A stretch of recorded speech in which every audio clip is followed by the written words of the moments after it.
बातमीला सत्याचा आधार म्हणजेच निर्भीड विचार। शिरपूर तालुक्यातील सांगवी येथे प्राथमिक आरोग्य केंद्रातील गंभीर हलगर्जीपणाचा धक्कादायक प्रकार समोर आला असून गरोदर महिलेला उपचाराविना परतावे लागल्याने आरोग्य व्यवस्थेचा बोजावारा उडाल्याचे चित्र स्पष्ट झाले आहे।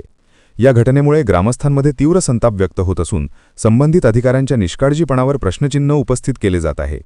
मिळालेल्या माहितीनुसार सांगवी येथील पूनम राहुल गायकवाड या गरोदर महिला 22 मार्च रोजी सायंकाळी प्रसूतीसाठी प्राथमिक आरोग्य केंद्रात दाखल झाल्या होत्या।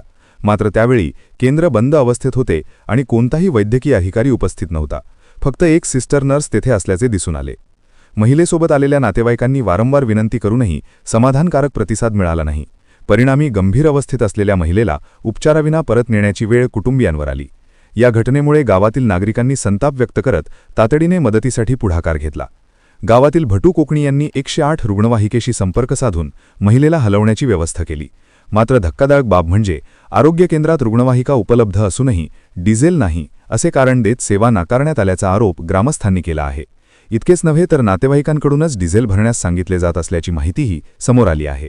शेवटी संबंधित महिलेला प्रसूतीसाठी शिरपूर येथे हलवण्यात आले। मात्र या घटनेमुळे ग्रामीण भागातील आरोग्य सेवांची दयनीय अवस्था पुन्हा एकदा उघडकीस आली आहे। विशेष म्हणजे काही दिवसांपूर्वीच शिरपूर तालुक्यातील वाडीमध्ये आरोग्य उपकेंद्रात डॉक्टरांच्या अनुपस्थितीमुळे महिलेला रस्त्यावरच प्रसूती करावी लागण्याची घटना घडली होती। वारंवार घडणाऱ्या अशा प्रकारांमुळे प्रशासनाच्या कामकाजावर गंभीर प्रश्न निर्माण होत आहेत। ग्रामीण भागात तातडीची आरोग्यसेवा मिळत नसल्याने नागरिकांना मोठ्या हालाहपेष्टा सहन कराव्या लागत आहेत। आरोग्य केंद्रे आहेत पण सेवा नाही अशी परिस्थिती निर्माण झाली असून शासनाच्या आरोग्य धोरणांवरही प्रश्नचिन्ह उपस्थित होत आहे। सांगवीतील या घटनेची तातडीने चौकशी करून दोषी अधिकाऱ्यांवर कडक कारवाई करावी तसेच ग्रामीण भागात 24 तास वैद्यकीय सेवा उपलब्ध करून द्यावी अशी जोरदार मागणी ग्रामस्थांकडून होत आहे।